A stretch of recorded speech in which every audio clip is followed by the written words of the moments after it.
on the western slopes, there was this massive landslide. And this is crazy. Tad is my witness. This is some crazy stuff going on out in Colorado. First things reported was a massive mudslide. All the media, massive mudslide covers the entire area. I said, what are you talking about? Massive mudslide? This area has gotten like a 1 inch of rain in the past couple weeks. There's not much rainfall there. And if you look at the pictures, of course, you can see there's not much snowpack there either. Now, this area flowed out like a lahar and went over hilltops, covering things like cement. And the mixture that went down this hillside, came out of the mountaintop basically, is a sandy, rocky mixture. There's no mud in the whole damn thing. There's not even a puddle. And I'm not kidding. You can watch the helicopter flyovers. It dried out almost instantly. Now, this got me suspicious, right? I see this. I'm like, what is going on here? So I go on Google Earth and look up the area that CNN is showing. And guess what's there? Fracking operation. The only one around for miles. So I make a post and I say, look, there's fracking operation here. And within minutes across my YouTube and Facebook pages, multiple people appeared saying, I'm a local. Well, they said two things. Comments were saying, I'm a local. There's no fracking operation there at all. Dutch sense is misinformation, saying that. And another group of people saying, I'm a professional geologist. This is on Facebook. I'm a professional geologist, and there's no fracking going on in the area. Both sets of people. And guess what they both had in common? They were both double-letter name people. And we're talking 6 or 7 of them. Russ Rosenstein and Brandon Branishine, and I mean just double letter after double letter, right? Like fictitious characters like Lois Lane, Peter Parker, Mickey Mouse, and Donald Duck. Anyways, they come over denying that there's any fracking operation there. Meanwhile, my video, I'm zooming in on the area, and there's this, fresh new frack pads, new compressor station, pipeline station. Now, guess what? When I got challenged on that, it forced me to go look deeper. And this is a message to any oil shill. I know you're listening because I announced that I was going to be talking about this tonight. This is a lesson for you. If you confront someone who's telling the truth on something that they're showing in a satellite picture, you're going to force them to go find more proof to back up their claims. They're not going to back off. Like me, I'm not going to back off. So I went and verified the area and found out that it's called the Colibran Gas System, and that it's run by a company called DCP in Occidental, which they basically have fracked the hell out of the area since the 1980s and built new operations there as late as 2011. New ones, new frack wells. And the U.S. government, U.S. Department of Energy, partnered up with ExxonMobil, or Mobil at the time, to do drilling into the area that we're talking about here. Now, they since didn't develop that drill spot that collapsed. They developed all around it. The reason is there's high pressure liquid sand in the ground. You can go look it up. I've provided links to the USGS and CERI, CERI, who provides all the seismic data for the Midwest. They've got a whole article on the Colbrand, sorry, I keep pronouncing Colbrand, Colorado gas system that is high-pressure liquid sand under the ground that contains a large amount of leftover oil from the previous oil pumping operations. And they've been bringing in, and get this, CO2, trucking it in, big trucks of CO2 like you put in a can of soda, and pumping it into the ground. And they call it CO2 sequestration. In other words, storing CO2 in old oil wells. Some genius, and he's a geoengineer, by the way, came up with an idea that you could capture carbon capture in old oil wells and store that carbonation underground like filling up a can or a tank of carbon dioxide. Again, the same fizz that you get in your soda. So they've been pumping high amounts of CO2 down into high-pressure liquid sand for God knows how long now. And now, at the top of this mountain, at the top of this fracking operation, in between multiple wells, there's an eruption of sand and rock with no lake, no mud, no nothing except for sand and rock. Now, I'm showing this all. I'm just showing it. I'm just like, where is the water, guys? And now USGS comes out. They had a town meeting last night. Looks just like Bayou Corn, guys. Just like Bayou Corn. 150 people, 200 people packed into a little room with USGS guys up here saying nothing's going on. Now, keep in mind, USGS is the one that's there telling everybody what's happening. Instead of some hydrologist or river flow specialist, it's the USGS there. Okay? And USGS says there's another lake forming up top. Right? And they show on the local news, even on CNN, they talk about this conference that happened last night at the town hall meeting, I guess is what you should call it. And there's the USGS pointing to the shadow at the top of the mountain. We've all watched the video now, right? Tat, you've seen it. We've all seen it. The helicopter flyover. They're pointing to that shadow that's up at the top of the mountain that was literally a shadow. You can brighten it up and see right through it. They're saying that's the lake and that there's a new lake forming that could burst out and wash away the entire town. No shit. And they're talking about evacuating the nearby people 2 miles away near Colbrand.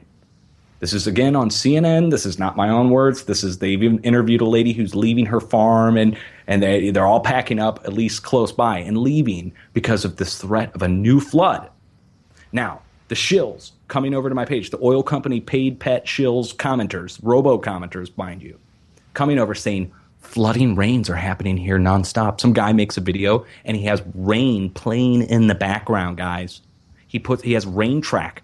You know, this like it's not real. He's sitting there. He's playing rain in the background saying, see, don't you see? It's totally raining here. I live here. It's totally raining. Meanwhile, I go look it up, clear.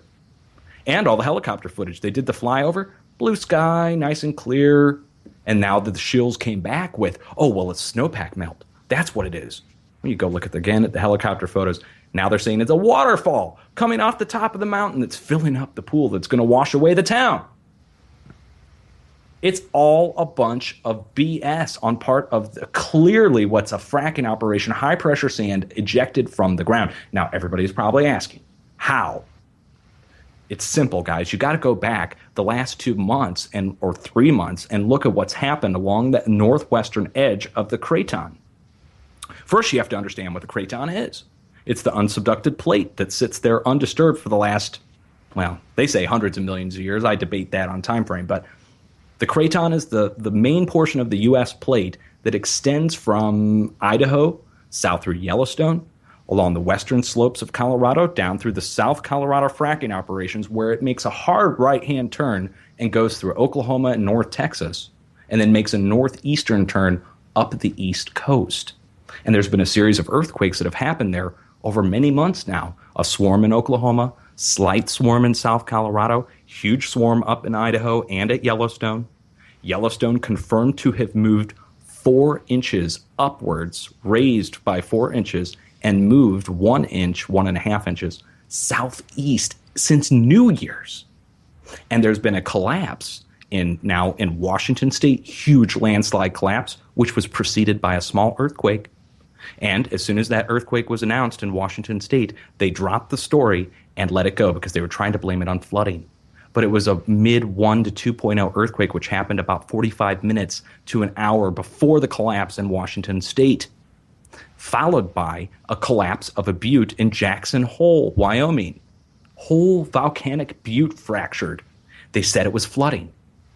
Guess what? We busted their balls for about a week, and they came back out and said, oh, it's just a natural butte fracture. It's not from flooding. And you look at the area, it's dry. There's no water in any parking lots, no mud flows. It's a fracture of a butte. Why? Because the whole plate is being displaced from the northwest. And we saw a series of large earthquakes happen off the coast of Oregon and British Columbia, Canada. We're talking 7.0 earthquakes off North California, Oregon, and British Columbia.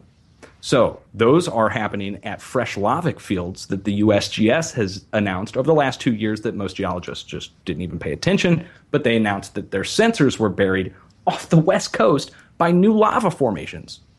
And they announced that the Yellowstone magma chamber and Mount St. Helens magma chamber are recharging with new fresh magma. This is all in the past few months, guys. Then we saw the swarms happen at Yellowstone, and they came out and denied that there was anything going on, said the bison were just running out of the park, blah, blah, blah, all the bison. They got sidetracked on the bison. Meanwhile, the USGS went up and installed a bunch of new monitoring equipment in Idaho. Why? Because the western Idaho, eastern to central Idaho, is the Yellowstone magma chamber's western portion. So the magma chamber from Yellowstone extends all the way across Idaho almost. They verified that via underground radar soundings, ground penetrating radar that went down into the magma and sensed how big the chamber is. And that's where the earthquakes are occurring. So due south of there, we've got Jackson Hole. Due south of Jackson Hole, you've got Glenwood Springs, Colorado. Due south of Glenwood Springs, you've got this collapse. 50 miles to the northeast of the collapse in Colorado, there's Cerro Volcano, the only volcano in Colorado marked by the USGS, is just 50 miles away. The whole craton is in flux, and it's showing at multiple earthquakes in Oklahoma and southern Colorado fracking operations. And so this sand burst, this liquidized sand burst that I believe came out of that fracking operation, and chances are the 3 guys that were sent up went up. There was rumbling reported beforehand, right, guys? They said they were going up to check an irrigation ditch. My best bet is that somebody went up and either opened something, or it was just a bad time coincidence that the guys were there when the CO2 liquid sand explosion happened out of the fracking operation. Why did it happen at the fracking operation? Because we all understand. Let me explain it like this. We all understand a perforation on a cardboard edge. So if you bend a piece of cardboard, normally it will bend here and there. But if you have a perforation along that edge, it bends there when you put force upon either side. The same thing could be said for a fracking operation. A fracking operation are a series of deep wells that have either been drilled or fractured out, and they go deep down into the Earth's crust, up to 10,000 feet, according to the one report that I read. Just for Colbrand alone, they're drilling down to about 2 miles, 2.5, 3 miles. Okay, so they drilled a well to 10,000 feet almost, beyond 10,000 feet. So that is a weak point. That acts just like what a volcanic tube would act like in a currently active volcano, only instead of it being filled with lava, it's filled with liquid sand. And if you put pressure on that and force all of that up, it's going to come out just like squeezing on a boil or something. I mean, don't be disgusting, but that's what it would be like. It would come up and fracture out and come out at the weakest point in the surface. And that's what I believe happened in Colorado. And the denial, the amount of shills, the amount of oil company cronies that came over to my page, let me know I was on the right track right from the start. There's no way they're going to pounce on me like that right off the bat unless I'm 100% correct on it being a fracking connection. Now, I called 9 News in Colorado. You guys may know I lived out in Denver for several years. Okay, I've got an NBC somewhat connection. They've interviewed me here in St. Louis and covered a few of my stories. So I called 9 News in Colorado to let them know that fracking was indeed at the location. And all the areas that they're zooming in on, mainstream media is conveniently leaving out all the oil and frack wells right there. And the guy on the phone was polite and nice, and he's like, "Who are you? And do you have a post on this? Do you have pictures?" And I gave him my information, and he's like, "Oh, okay." And he got quiet, and he basically hung up on me.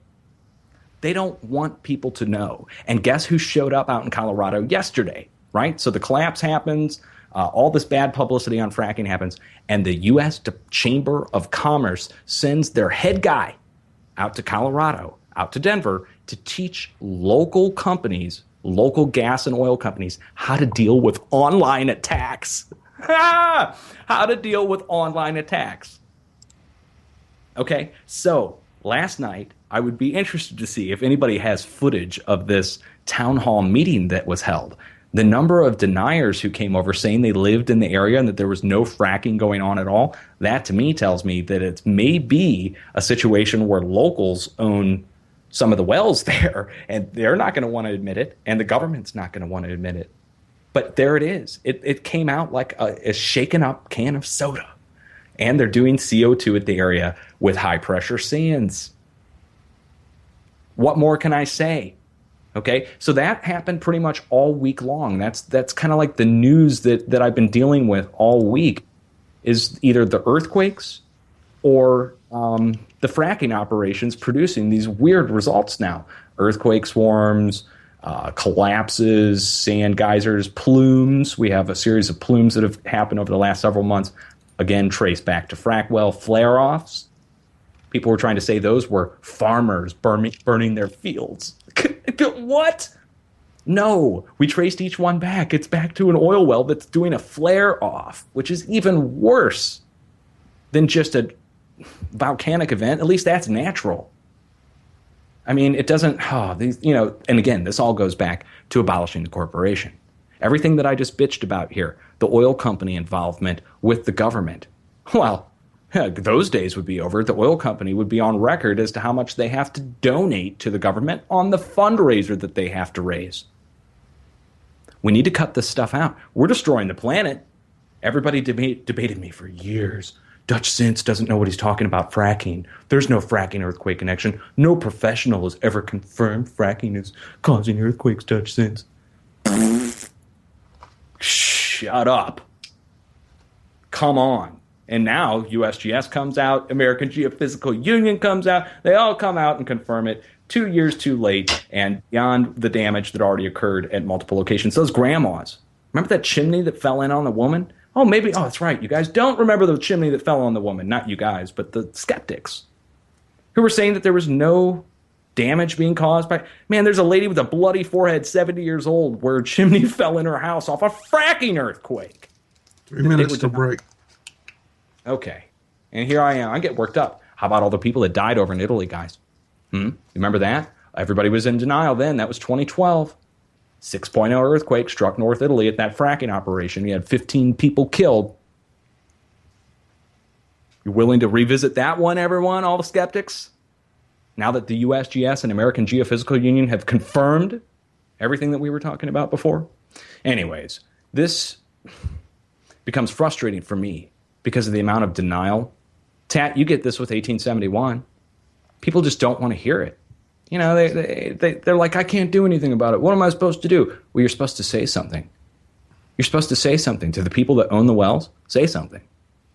To the people that go out on July 5th and 6th, you see them out spending money on July 5th and 6th, say something to them. You don't have to be rude or ignorant. Just let them know. Sometimes just letting somebody know is the step in the right direction. Guarantee you some of those locals heard about the fracking connection, and they're not believing the USGS toolbox who's standing up there pointing to a lake that doesn't exist.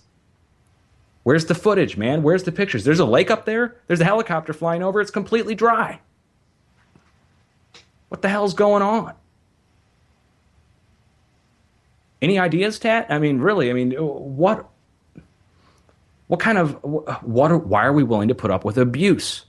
We talked about this 2 weeks ago. This is just like dealing with somebody who's on drugs. Why do we put up with abuse? Because we settle for something. We don't want to rock the boat in our families or in our lives or at work, and it leads to disaster. A problem not confronted is a problem that grows. It's just that simple. We all know in real life, do not neglect the problems in your real life because they will grow into something that's unmanageable. And the same thing's happening with our country, with our environment, with our world, and it all leads back to greed.